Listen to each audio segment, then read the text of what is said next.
Ouais, faut croire, l'album de Didi B a fait ravage actuellement en Afrique. Premier au Bénin, premier au Congo, premier au Cameroun, premier au Tchad, premier au Mali, premier au Burkina. Au Niger aussi premier, c'est-à-dire je ne connais plus. Tellement qu'on est premier partout, je ne connais plus. Premier si iTunes France encore, ouais, Anchi, Conspiration. Et puis on a 10 dollars encore pour mettre là-dessus. En 24 heures, au moins de 24 heures seulement, on a 10 dollars pour mettre là-dessus. Et le mec dit non, ils ont pris les anciens sons de MAG. Et puis, qui a streamé? C'est vous? Que non, ils ont pris les sons. Ça vous dérange pourquoi? C'est vous qui avez streamé. C'est nous-mêmes, on a pris notre connexion. C'est nous-mêmes, on a rechargé nos comptes premium. Et puis on allait streamer. Voilà. Donc arrêtez de nous emmerder, s'il vous plaît. Pardonnez, arrêtez de nous emmerder. Arrêtez de nous faire chier au fait. Tu ne comprends pas? Que non, c'est de la triche. Il avait sorti à l'automne. Mais qui a streamé? Est-ce que c'est toi qui as streamé? C'est nous, on a streamé. Oh, notre album n'est pas chic. Mais c'est écouté partout en Afrique actuellement. Conspiration, toujours. Didi B, il a écouté l'album. Hein. Faut que je donne mon avis ouvert. On fait ça en hypocrisie. Comme tes gars ont fait si épée de Imra, ou bien on fait ça en honnêteté. En tout cas, il a écouté l'album. Ce que j'ai pas aimé, c'est que... Non, il a parlé de ce qu'il a aimé d'abord. Moi, j'aime pas cracher sur le travail des gens. J'ai kiffé le son, comment on appelle là, Entre nous deux. Un très bon son. Mais ce que j'ai pas aimé, c'est que il n'a pas rappé en fait. Didi B n'a pas rappé, tu es un rappeur. Exemple, le son entre toi et le Pépé Alpha Blondy. Quand le grand frère Alpha Blondy chante en reggae, mais toi, tu n'es pas obligé de chanter en reggae. Quand lui finit son couplet, tiens, il allait me blesser. Quand lui finit son couplet là, mais toi, tu bombades le rap. Mais tu t'es mis à chanter aussi comme on appelle. Donc, c'est comme tu es devenu comme un son reggae. Bon, un Didi B en train de chanter un son reggae, ça donne quoi? C'est éclaté. Sinon, franchement, écoutez, il n'y a pas un de tes sons qui peut rivaliser Bâton Nono de Imra. Il n'y a pas un de tes sons qui peut rivaliser avec, comment on appelle là, Dagbashi de Imra. En tout cas, tu as fait ton album. En tout cas, c'est album. Droit de réponse à la sœur là. Sœur, t'as pas compris le game encore. T'as pas compris. Ça se voit que le rap, c'est pas ton truc. Franchement, c'est pas ton truc, le rap. Je vais t'expliquer. Tu vois, là, Didi B est dans un état d'esprit où toi-même il te l'a dit. Vas-y écoutez Batman là. En début, il le dit ça. Il le dit dans tous les refrains. En fait, ça c'est pour tous les mélomanes. Pour toutes les personnes qui peuvent être frustrées ou qui vont être choquées ou qui vont le voir dans un autre univers. Il dit, il n'a plus de tête. Son tympan est bouché. Donc, là, conseil peut rien faire. Ce que tu as à faire là, c'est conseil, c'est non, pourquoi tu fais ça, Didi B, on ne te connaît pas comme ça. Ça, il a déjà répondu. Il nous a répondu indirectement. C'est pour vous dire non. Les mélomanes là, laissez, j'ai géré mes bails. J'ai géré mes bails avec mes gars. T'as compris? Faut pas te frustrer. Et où il dit il a levé pitch et puis il a mis doigt là. Ça, chacun peut interpréter comme il veut. Voilà. Moi, j'interprète que non. Il a déposé son sérieux. Maintenant, il est rentré dans le game. Tu vois? Il est rentré dans les jeux là. Et il le dit bien. Je vais pas vous prendre beaucoup. Je vais vous prendre colo, un par un. Ceux qui ont dit non, il allait acheter les vues là. Il les a répondu. C'est eux qui ont commencé, ma soeur. Moi, je suis pas dans ce genre de délit là. Mais il fait bien de répondre parce que les gens vont penser que oui, c'est une fuite. Et il te le dit en plus dans le même son là, il te le dit. La soeur, il te le dit. Il te dit non. Lui, il a voulu se jouer les sages. La conspi a dit c'est foutaise. Ce sont ces fanatiques qui ont dit non, trop c'est trop. Faut pas les laisser jusqu'à aller piétiner ton trône comme ça. Vas-y. Donc là, lui, il n'a plus de tête, il n'a plus de tympan. Donc, allez là, ça sert à rien de vouloir conseiller Didi B. Parce que il a encaissé maintenant, il a décidé de rentrer en contre-attaque. Et en plus, il dit, dans le même son là, il dit que il va les faire bosser. Voilà. On dit toi d'aller chercher ton nouveau manager, ton ancien manager, pardon. Toi, c'est sur mon YouTube, toi tu vis. Voilà. Parce qu'il y a un qui s'est promené sur tous les médias et puis il a dit non, que oui, achetez vues. C'était quoi ça? C'était pour salir la carrière, salir la réputation de Didi. Donc il est décidé maintenant de répondre. Tu vois. Et en même temps qu'il répond, il les emmène à travailler. C'est ça qui est bien là-dedans. Il dit malgré que votre beaucoup là, malgré que vous êtes grand là, vous dites je suis petit, mais je suis votre chef. Et il confirme par cet album là qu'il est leur chef. Maintenant, il dit non, rentrons dans l'arène, bossons, on va faire remonter le mouvement là. Le but de tout ça là, c'est de faire travailler tous ceux qui ne travaillent pas là. Tu vois. Donc la sœur, c'est ça, il était venu te dire. Allez là, on ne peut pas le conseiller. Il est lancé. Laissons-le, il va se calmer d'abord. Et après, on va essayer de moraliser. Quand tous ceux-là vont se calmer, ils vont remettre le game là bien là. Ils vont moraliser. Mais t'inquiète pas, hein, il n'a pas dérapé. Il y a zéro dérapage. C'est une mise à jour. Un règlement de compte. Ils vont régler leur bail. Ça n'a qu'à être musical. C'est tout ce que nous on leur demande. Et puis ça n'a qu'à rehausser le mouvement. C'est ce qu'on demande. Je crois que tu n'as pas bien écouté le son là, la sœur. Vas-y, écoute encore à nouveau. Écoute encore. Et puis, voilà. Il a enlevé pitch, il a mis doigt là. Chacun n'a qu'à interpréter comme il veut. Les pervers n'ont qu'à prendre ça comme ils veulent. Voilà. Les sérieux n'ont qu'à prendre ça dans leur sens. Voilà. C'est sujet à interprétation. Allez-y interpréter. Il dit ça et puis il m'arrête. Allez, pote. Après avoir fait la première partie de l'album, Tandem double album Dihilem Bazarov, hier j'ai fait la première partie. Donc j'ai parlé de la partie Dihilem, des morceaux qu'il a fait et tout ça, j'ai donné mon avis là-dessus. Tu peux le voir déjà sur le compte. Parce que j'ai fait la partie 1. Maintenant, on va attaquer la seconde partie de l'album, donc la partie Bazarov. Sans perdre de temps, on va attaquer tout de suite le morceau numéro 1 de la partie Bazarov. Donc le morceau Padre Veli. Ce morceau, il annonce les couleurs de la partie Bazarov directement avec ce morceau Padre Veli, qui est un morceau de kickage. Donc c'est non-stop du début jusqu'à la fin. Je crois que c'est lui-même, Didi B, qui a produit l'instru du morceau Padre Veli. Ce qui est déjà très bien, ce que ça veut dire qu'il commence à toucher un peu. Peut-être qu'on ne sait pas plus tard, peut-être qu'il va devenir beatmaker, qui sait. Il va arranger du moins ses propres sons. Et Tamsi pourra enfin se reposer. Bon, je pense qu'il n'abandonnera jamais Tamsi. Et je lui donne pas ce conseil-là. Je préfère qu'il garde toujours Tamsi. Parce que dans l'album, il y a une différence qui s'est sentie. À la toute fin, je vais te donner mon avis général sur l'album. Mais par contre, le morceau Padre Veli, franchement, kickage direct, comme on aime, du pur et du dur. En tout cas, top morceau, Padre Veli. Track numéro 2, le morceau Batman. Bon. Batman, il a sorti le clip, il a clippé. Banger de fou.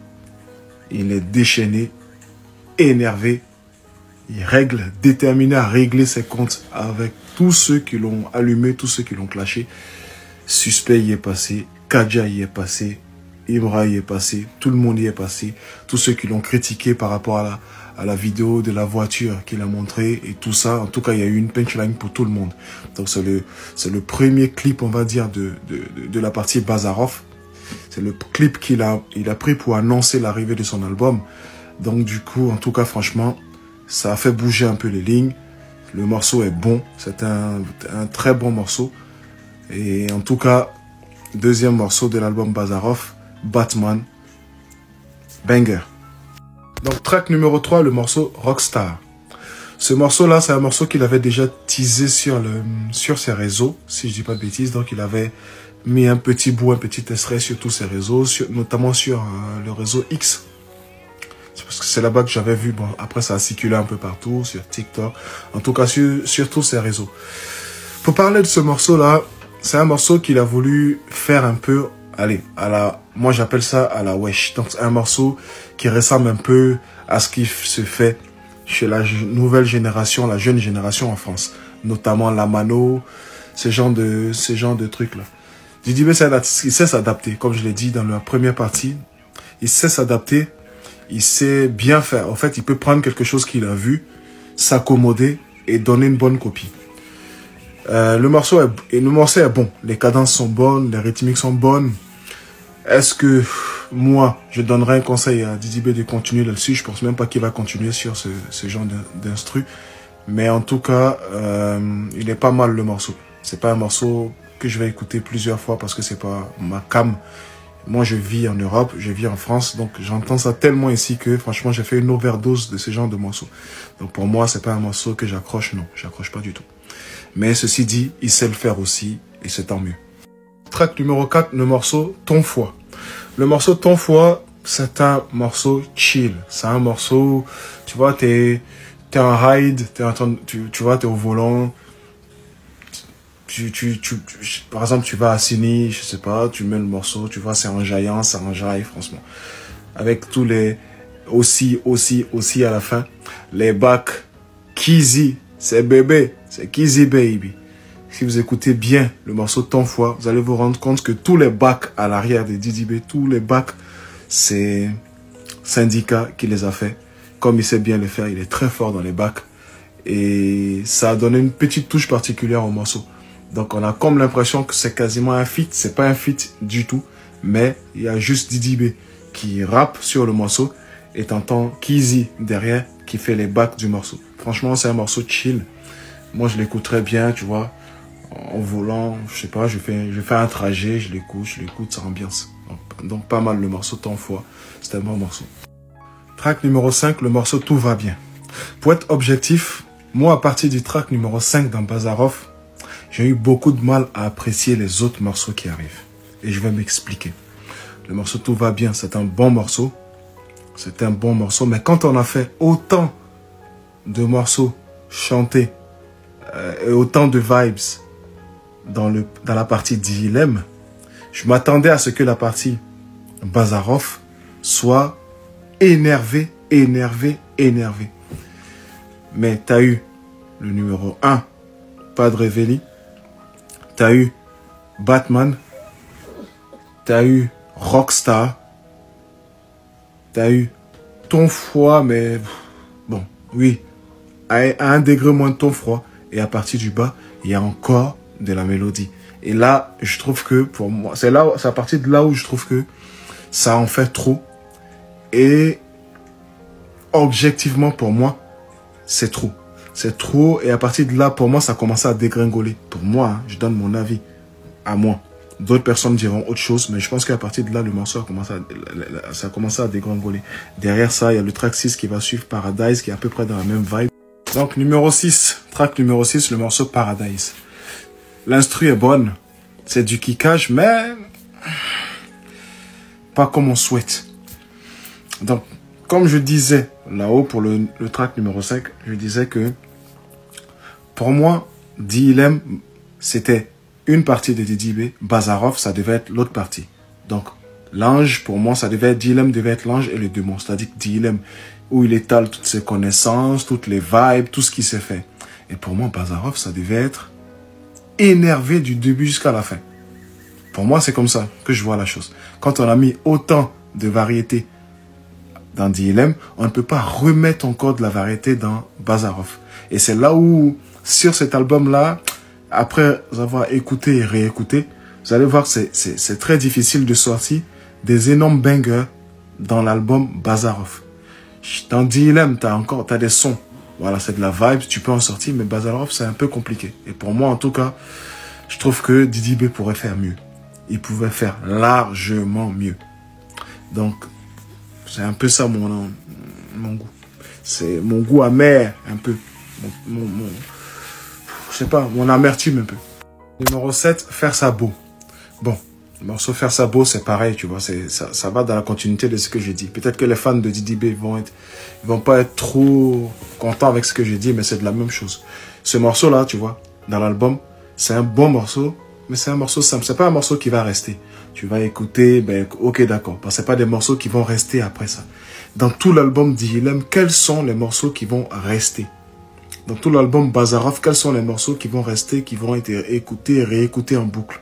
Quand l'album, les gens vont finir d'écouter l'album, quels sont les morceaux qui vont circuler, quels sont les morceaux qui vont rester? Est-ce que vous pensez que, par exemple, le morceau Faire ça beau va être un morceau qui va tourner en boucle? Est-ce que lui-même, il va le clipper, par exemple? Je ne pense pas. Ce sont des morceaux qui sont dans l'album, qui sont bien, mais généralement, qu'on écoute, mais qu'on n'écoute pas en boucle.